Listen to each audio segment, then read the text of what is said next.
Greetings YouTube. I wanted to make this quick video and talk about 3D printing brick structures and brick detail. In my opinion, 3D printing is probably the biggest advancement in model trains since I've been involved in the hobby since the late 70s. So I'll show you how I utilize it. Brick details like this.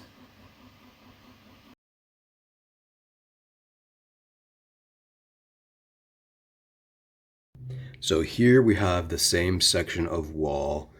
It is printed flat, horizontally, and vertically.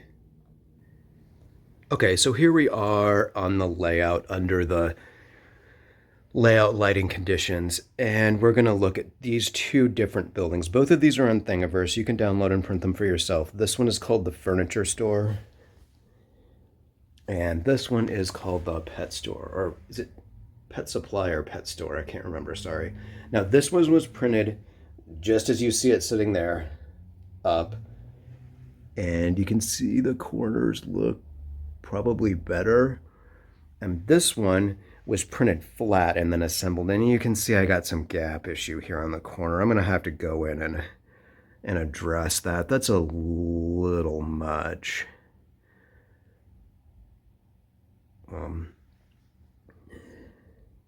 Yeah, but like I said, these have the windows print in place, so you don't have to go in and add the windows. Whereas on this one, the windows are printed separately, and you have to put them from the inside, or you have to add them in separately. You can't print something this thin like that.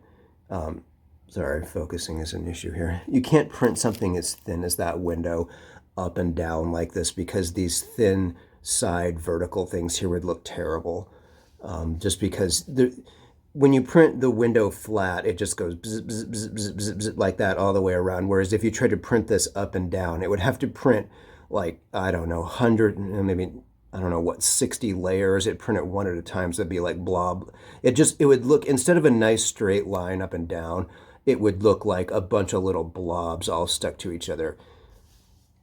It wouldn't work out very well. So that's one of the trade-offs, is how you do like windows and doors and stuff like that. Sometimes doors you can get away with it. Like I believe this, yeah, this door here was actually printed. Even the door, see how you see the vertical lines in the door? Whereas like something like this, because that door is printed flat, you kind of don't. Although honestly, these doors don't look the best either. This was printed on my old 3D printer, so the new one does a better job. Yeah, and then, oh, here's another brick building. This one isn't finished yet, but this was also printed up like that, and you can see the corners.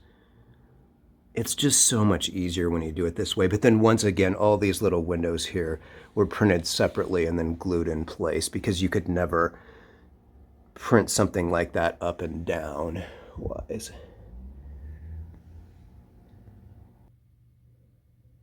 Okay, so here I have two pieces of brick that were both printed horizontally. Now, the most difficult part here, and probably, in my opinion, one of the most difficult parts of putting any building together, is getting the corners to be good.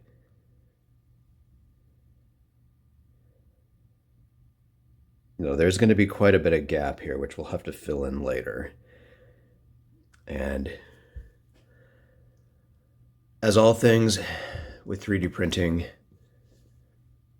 CA is your friend. Also, get yourself one of these square blocks. They're called 1, 2, 3 blocks. I'm not sure why. There are machinist squares. So let's see what kind of job we can do here.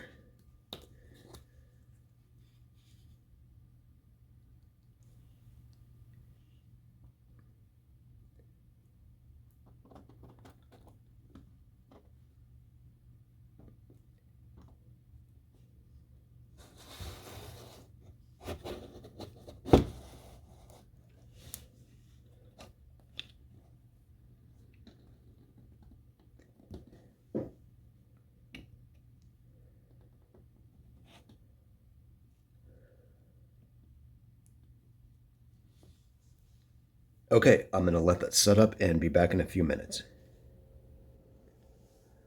Okay, so let's see if this is glued up here. Yeah, I don't know if you can see, there's quite a bit of gap in there.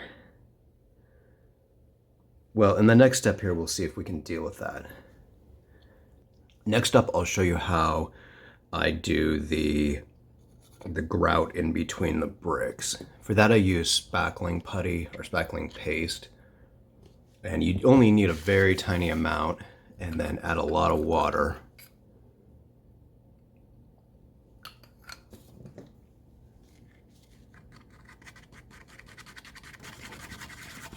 So I like to get it to the consistency of like a thin paint.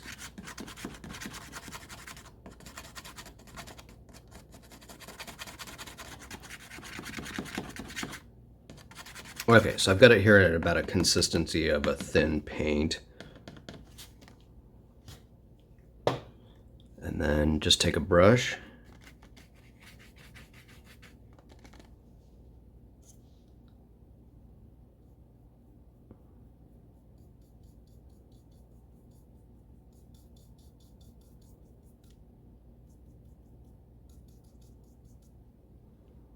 Okay, that's probably a little bit too thin. I'm gonna go ahead and get some more out. Sorry about that.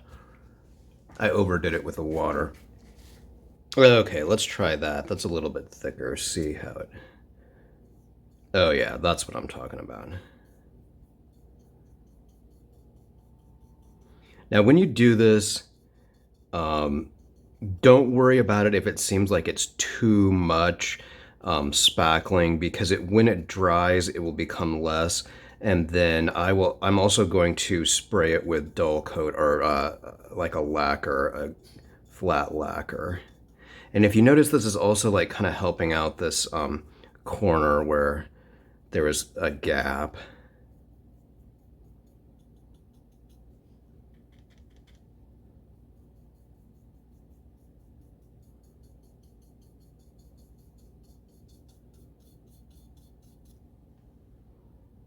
Okay, now I usually will let that dry, setting flat so that it doesn't run. So like that. We'll go to work. This is the one that was printed vertically. We'll try that and see. It should be the same.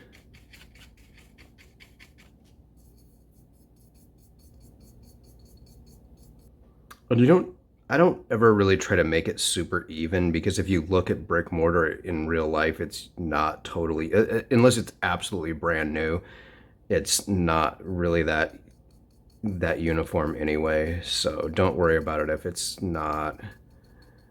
All right, I've let this set up overnight, and you can kind of see the result. Now, I don't know how easy it is to tell, but there is quite a bit of white like on top of the bricks. That kind of always happens, and there's different ways you can solve that.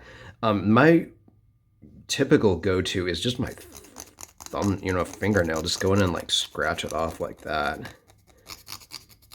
That makes a difference. An eraser can be useful for that too.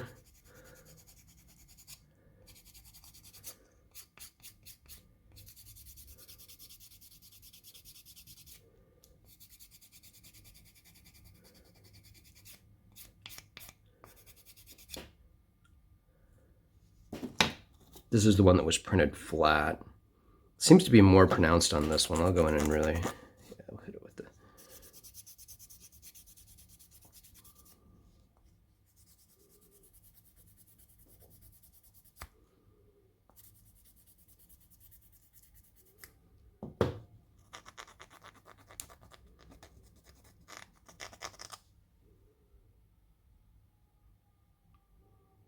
So yeah, that's, oh, here's one more. This one, it's really, if you look like right here, there's quite a bit of white that's on top of the brick. So hopefully I can get this.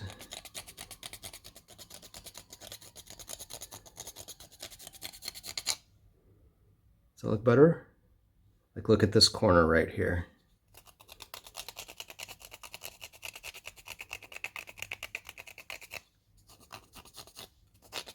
I like to go diagonally this way when I'm scraping, because that way you don't scrape down into any of the cracks to pick it out. You're just scraping off the top. Same way when you take the eraser in mine. Actually, my thumbnail seems to be working the best. Yeah, I really on this, the tools that are right attached to your body are sometimes the best ones to use. There.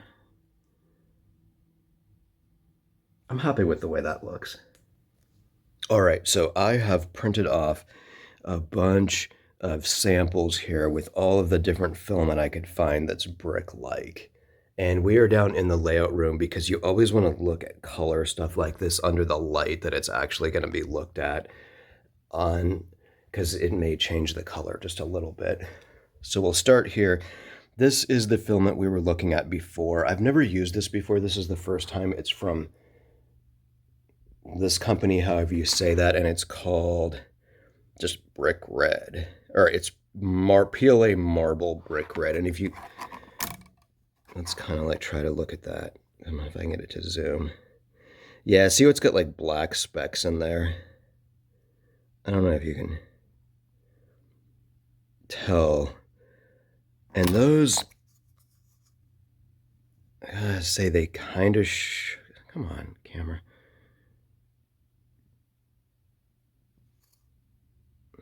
Seriously, why won't that zoom in? There, if you can see how there's black specks in that. Yeah, I like this stuff. It's pretty good. And then this is from WYZ Works. This is like the old standout. I've used this for a long, long time. Many of these buildings here, that one, this one, these guys, these are all printed with this filament here. And here's what it looks like.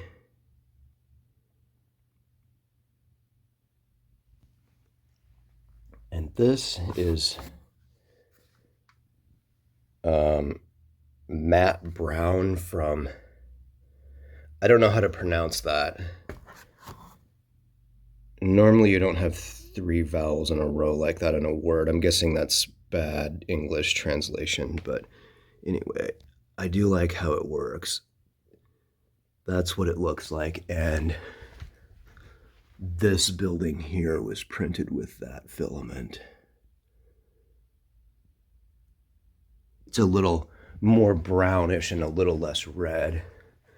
And then this is from Flash Forge, and it's called just brown, but it's kind of a reddish brown. It's a little more like brickish color than that, as you can tell. Here's what it looks like.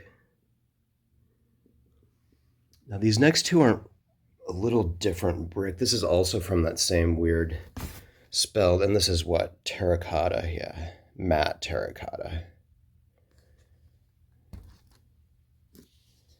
Here's what it looks like.